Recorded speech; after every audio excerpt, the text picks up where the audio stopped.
Camila had always believed that mornings held a kind of magic, silent promises of second chances.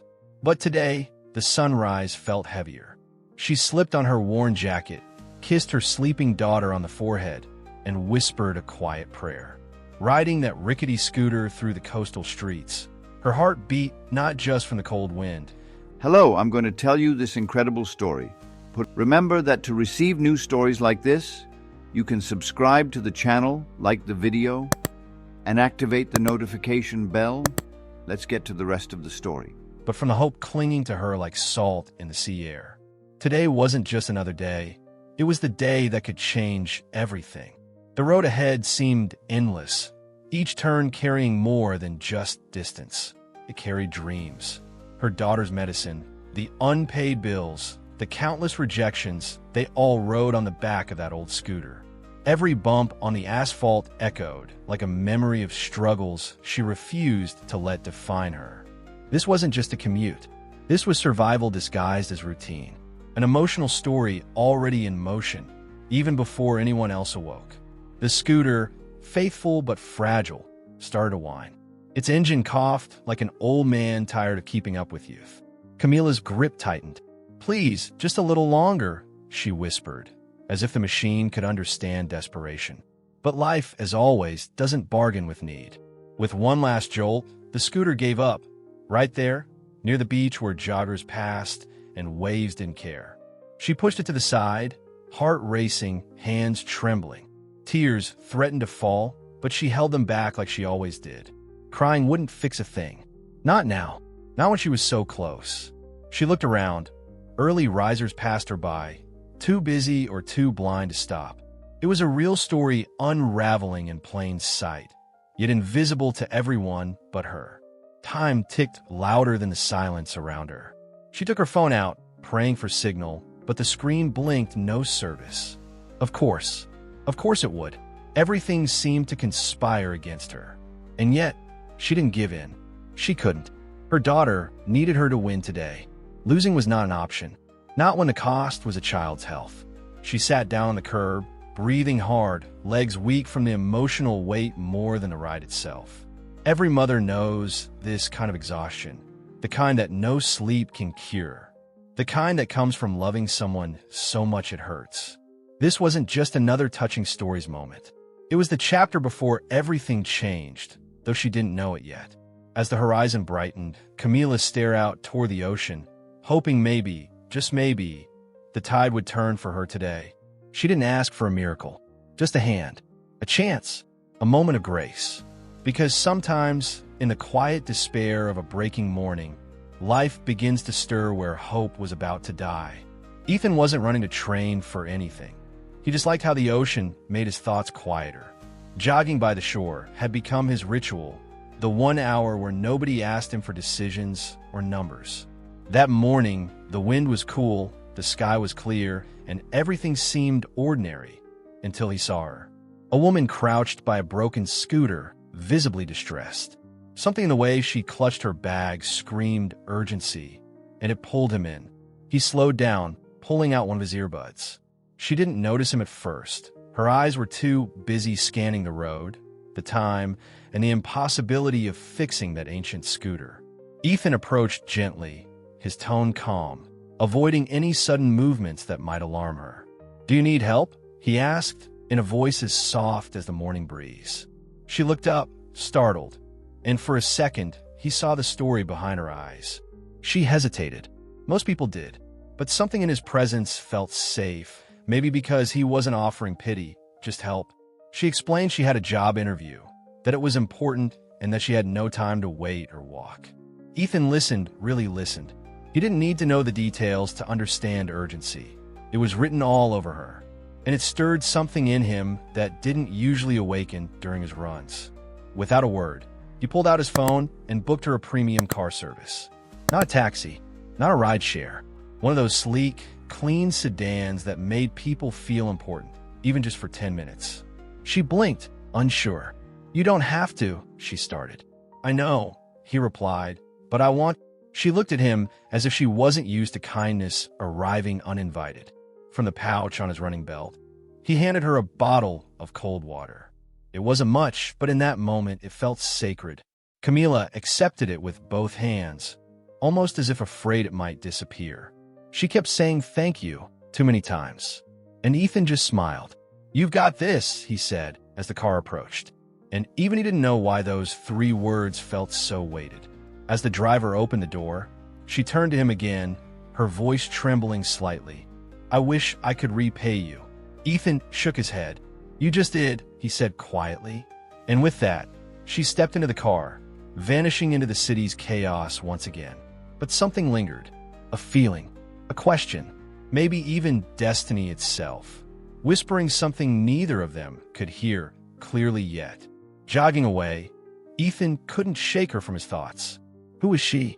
What kind of fire was burning behind that urgency? He didn't even know her name, but it didn't matter. That emotional story had already taken root in him, like a seed in unexpected soil. And before long, that seed would start to grow. Camila stepped out of the car feeling slightly more hopeful, though nerves still tangled in her chest. The office building loomed tall, glass shimmering like a gate to a better life. She smoothed her clothes and reminded herself, "You deserve this." Inside, the lobby buzzed with quiet efficiency, polished shoes on marble, the scent of fresh coffee, the tension of ambition in the air. It felt like a world she'd only seen through windows. She checked in at reception, clutching the strap of her purse like a lifeline. "Interview, 10th floor," the assistant said, handing her a badge. Camila nodded, thanking her with that same practiced smile worn by people used to holding back fear. As the elevator doors slid shut behind her, she inhaled deeply.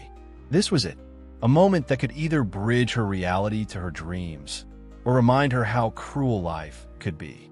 Upstairs, Ethan walked through the corridor, discussing market strategies with his executive team. His presence was confident, collected.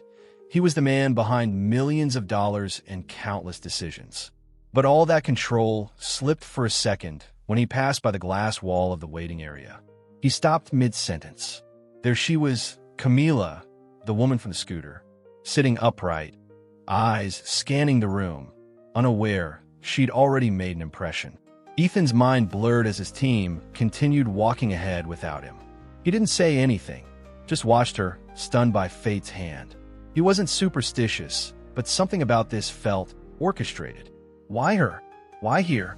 As he stood there, his assistant approached, sensing his sudden stillness. "Is everything all right, sir?" she asked. He nodded slowly. "Let me know when that woman is called in." He walked away quietly, but his heart was no longer in quarterly reports or board meetings. A real story had walked straight out of his morning jog and into the very building he ran. It didn't feel like coincidence. Not when he'd spent the last hour trying to forget a stranger he'd met for mere minutes. Now, she was here, and somehow that changed everything. Camila sat in the waiting room, oblivious to the gaze she'd just drawn. Her mind was on her daughter's prescription costs, on the fact that her blouse had a tiny thread loose, on whether she'd be judged for not having formal experience.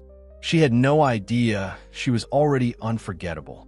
No idea that the CEO himself had recognized her. Not just her face, but her strength. And even less idea that he was now listening. Because behind one of those sleek office walls, Ethan had paused everything else. He wasn't there as a CEO now. He was just a man, curious, moved, and maybe even a little bit changed by a stranger's courage. Something told him this wasn't just a job interview anymore. It was the continuation of a story that fate had only just begun to write. The interview room was quiet, sterile, and lit by soft overhead light, just enough to make people sweat under pressure. Camila sat with her hands neatly folded, trying not to let them tremble. Across the table were 2 managers, professional and distant, asking polished questions with tight smiles. She answered them honestly, not perfectly, but with undeniable heart. And behind a tinted panel, unknown to her, someone else was listening. Ethan leaned against the wall, arms crossed, eyes fixed on her silhouette through the frosted glass. He wasn't supposed to be there. CEOs didn't eavesdrop on interviews. But something about her presence compelled him. He had to know if what he saw on her earlier that day was real, or just a fleeting illusion born of morning sunlight and emotion. What he heard would leave no doubt. Camila spoke of juggling 2 part-time jobs and teaching herself marketing at night, borrowing books from public libraries. She didn't dramatize anything. She simply laid out her life, like a puzzle only the brave attempt to solve. "I'm not the most qualified," she said at one point, "but I work like I have no safety net. Because I don't." Her words pierced deeper than any resume ever could. Ethan blinked slowly, his throat tight. This wasn't a candidate. This was a story, an emotional story unfolding with every word. And it wasn't desperate. It was powerful. Every syllable she spoke carried the quiet fire of someone who'd been overlooked too many times and still chose to show up anyway. It was the kind of resilience you couldn't teach in MBA programs. And he found himself completely captivated. The managers asked about leadership, about dealing with setbacks. Camila smiled gently and said, "Life is setbacks. I've been dealing with them since I was 17. She didn't flinch. She didn't beg. She just was real, present. And suddenly, this wasn't just a job interview. It was a mirror into what companies often forget they need. People who carry stories, not just skills. Ethan had sat through hundreds of interviews in his career. He'd seen people with Ivy League degrees stumble over soft questions and others sell confidence like polished scripts. But Camila? She was unscripted, and it made her unforgettable. This touching stories moment, raw and unrehearsed, was somehow more valuable than 100 credentials on paper. He took a breath and stepped away before the interview ended. He didn't want her to know he was there. Not yet, because deep down, something told him this was just the beginning. He hadn't come looking for connection that day, but it had found him anyway, and it was about to shift from observation to action. Ethan couldn't concentrate for the rest of the day.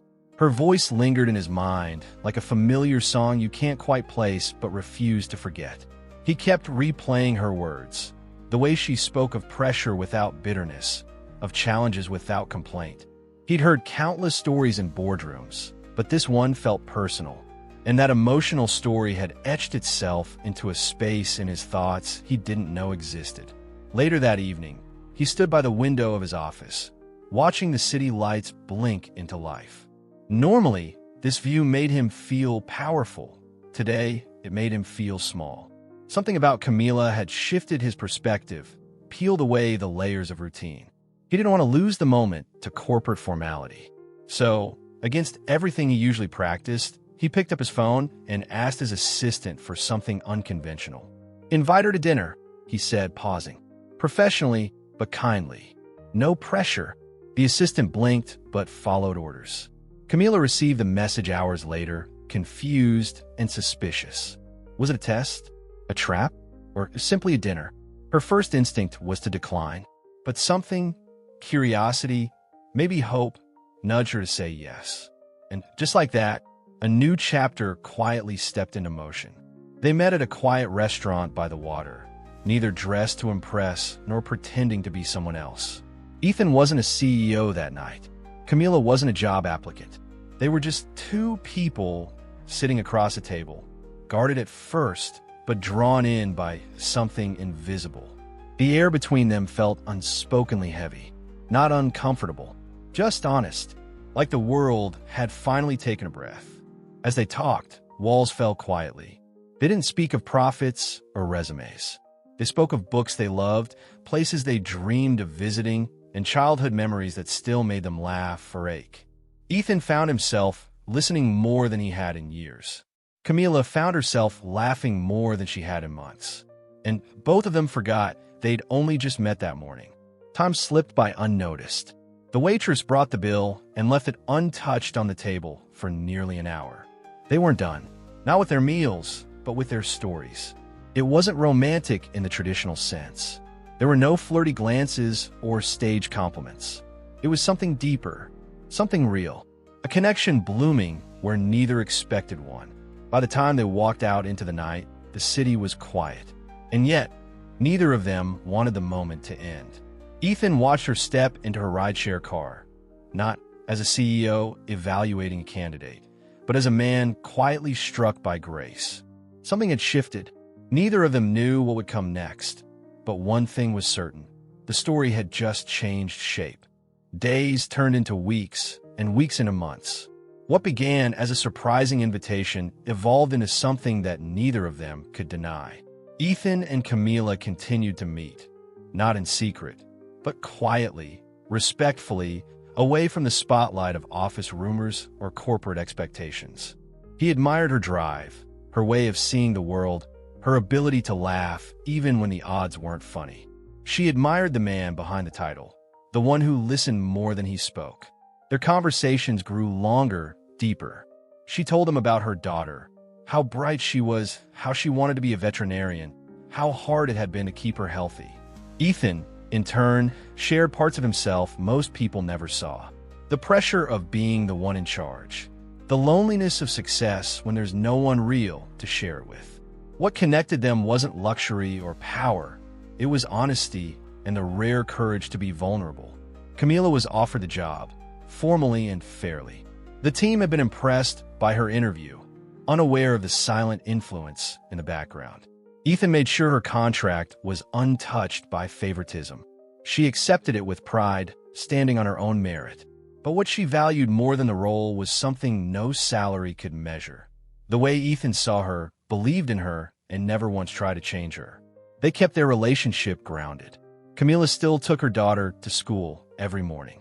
Ethan still ran along the beach. But now, those mornings began with text messages and ended with conversations about the future. It wasn't rushed. It wasn't forced. It was simply becoming. A touching story's rhythm unfolding quietly, almost shyly, in a world too fast to notice real love growing. Eventually, love no longer needed to be questioned. It was in the way he helped her with dinner after a long shift, in the way she showed up at his office with homemade lunch unannounced, and how her daughter began to call him Tio Ethan without anyone asking her to. The pieces fit, not perfectly, but sincerely. And that kind of fit was rarer than perfection ever could be. One morning, on the same beach where they first met, Ethan knelt in the sand with a small ring and a nervous heart. Camila, stunned, covered her mouth as tears welled up in her eyes. "It all started here," he said, smiling. "I didn't know then, but I think a part of me already loved you." She said yes, not just to the ring, but to the life they had built piece by piece against all odds. Their wedding was simple. Barefoot on the beach, close friends, soft music, and a breeze that smelled like beginnings. The scooter was long gone, but not the memory of it, because it reminded them that even a breakdown can lead to the most beautiful turn. What started as a real story of desperation had become a celebration of connection. And they had no idea their story would inspire so many more. So, what would you have done in his place? Would you have stopped to help a stranger? Or kept running, like most people do?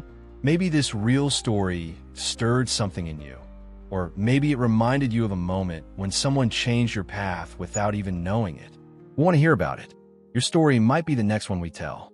Drop a comment below and tell us what you felt while watching. Did this emotional story touch your heart the way it touched ours? And if you believe more people need to see how powerful simple kindness can be, help us share this touching story journey with the world. Speech Balloon, don't forget to like the video, subscribe to our channel, and hit the bell icon so you never miss another story that just might change the way you see the world.